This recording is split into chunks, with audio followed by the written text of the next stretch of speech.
कक्षा 10 की मैथ की ऑनलाइन क्लास में आपका स्वागत है।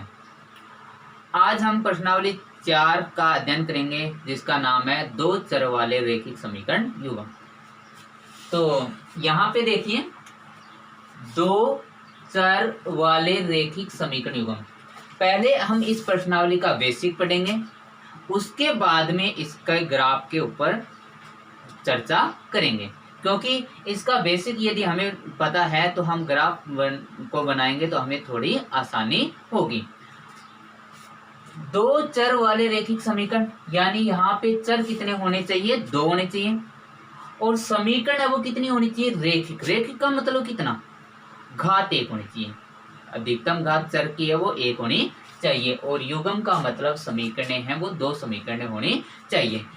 जैसे मैं यहाँ पे रैखिक समीकरण का क्या लिखता हूँ? दो चर वाले रैखिक समीकरण का मानक रूप लिखता हूँ। दो चर वाले रैखिक समीकरण का दो मानक रूप है, वो होगा a x plus b y plus c equal to 0।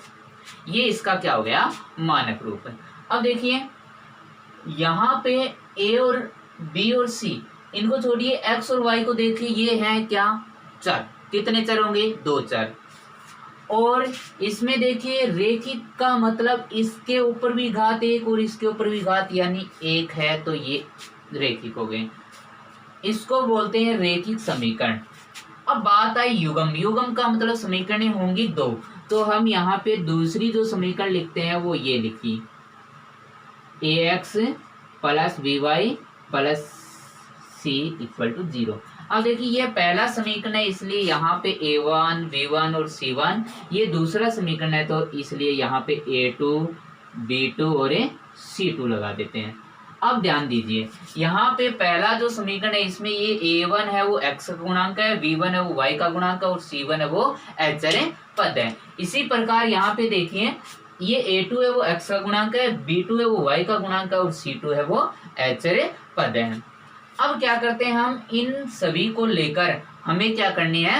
एक सारणी बनानी है और सारणी से हमें क्या करना है? उनके मान, इनकी प्रकृति बतानी है, इनके हल बताने हैं और ये समीकरण युग्म संगत है या असंगत। यानी इन तीन बातों की जानकारी करने के लिए हमें क्या करना है?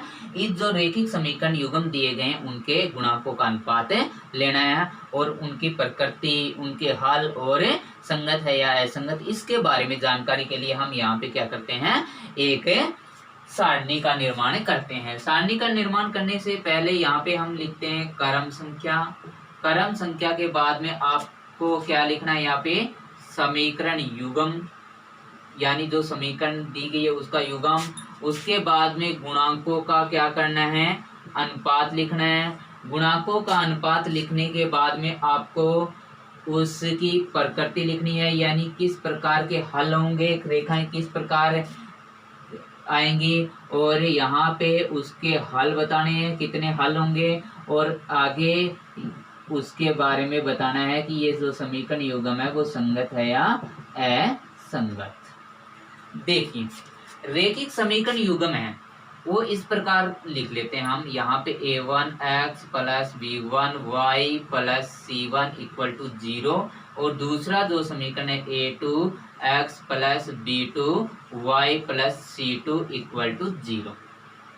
अब देखिए पहली बात, अनुपात लेते हैं। किसका अनुपात? गुणांकों का अनुपात। a1 बट्टा a2 बराबर b1 बट्टा b2 बराबर c1 बट्टा c2। यदि a1 बट्टा a2 b1 बट्टा b2 और c1 बट्टा c2 बराबर हैं तो रैखिक जो समीकरण हैं उनके जो हमें ग्राफ के अंदर रेखाएं प्राप्त होगी उनकी प्रकृति कैसी होगी? उनकी प्रकृति होगी संपाती। कैसी होगी? संपाती। अब देखिए संपाती होता क्या है? संपाती होगा, यदि हम ग्राफ बनाएंगे तो उनसे दोनों समीकरणों से सिर्फ एक रेखा प्राप्त होगी, एक रेखा के ऊपर दूसरी रेखा, यानी एक ही रेखा प्राप्त होगी। अब इस एक रेखा के ऊपर अनंत बिंदु है तो हम कितने हल ले सकते हैं? अनंत हल ले सकते हैं। तो यहाँ पे इस समीकरण युग्मों के हल क्या होंगे? अनंत होंगे। ठीक है।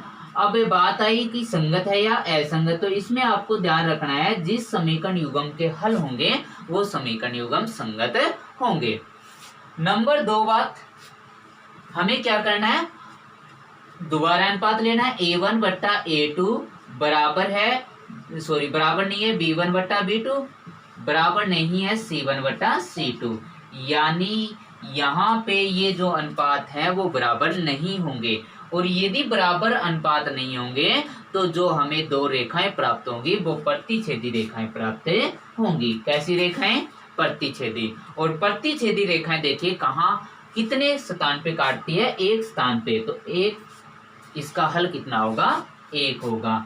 तो प्रकृति तो क्या होगी रेखाओं की, प्रतिच्छेदी रेखाएं बनेगी, और उन प्रतिच्छेदी रेखाओं के हल ज्ञात करने हैं तो कितने हल होंगे, द्वितीय रूप से एक हल होगा, और यदि हल है तो वो रेखाएं क्या होंगी, संगत होंगी। ठीक है, इसी प्रकार हमें क्या करना है, 3 नंबर देखना है। 3 नंबर में भी यही अनुपात लेना है। तो A1 बट्टा A2 बराबर है B1 बट्टा B2, लेकिन बराबर नहीं है C1 बट्टा C2। यानी यह कंडीशन यदि हम प्राप्त हुए कि ये दोनों अनुपात बराबर है लेकिन आगे वाले गुणांकों का अनुपात बराबर नहीं है, तो रेखिक समीकरण है वो समांतर होगी। कैसी होगी भाई, समांतर। अब ध्यान दीजिए, समांतर क्या, कोई दो रेखाएं समांतर कब होती हैं, जब दोनों रेखाओं के बीच की दूरी क्या हो, बराबर हो। इनके बीच की दूरी संदेह क्या होगी, बराबर होगी, तो वो रेखाएं क्या होगी, समांतर। अब बताइए ये दोनों रेखाएं कहीं पे मिलेगी, समांतर रेखाएं कहीं पर भी नहीं मिलती। अब देखिए ये कहीं पर नहीं मिलती तो इसका मतलब इनसे कोई हल ज्ञात नहीं कर सकते, तो इसमें कोई हल नहीं होगा, इसका कोई हल नहीं होगा। और आपको बताया गया है कि जिस समीकरण युग्म का कोई हल नहीं होता तो वो क्या कहलाता है, असंगत समीकरण युग्म कहलाता है। तो इस प्रकार से हमें क्या करना है, ये सारणी ध्यान में रखनी है। हमें यदि ये अनुपात प्राप्त होता है तो समीकरण युग्म की जो प्रकृति है वो संपाती, यानी रेखाएं आपस में क्या होगी, संपाती होगी, हल एक होगा, सॉरी अनंत होगा और संगत होगा। यदि तीनों अनुपात बराबर नहीं है तो समीकरण युग्म की जो रेखाएं हैं वो प्रतिच्छेदी होगी, एक हल होगा तथा संगत होगी। और यदि पहले दो अनुपात बराबर हैं लेकिन आगे के दो अनुपात बराबर नहीं है तो समीकरण युग्म समांतर होगा और इसमें कोई हल नहीं होगा और असंगत होगा। अब इसी के अनुसार हम क्या करेंगे, समीकरण युग्म के हल ज्ञात करेंगे।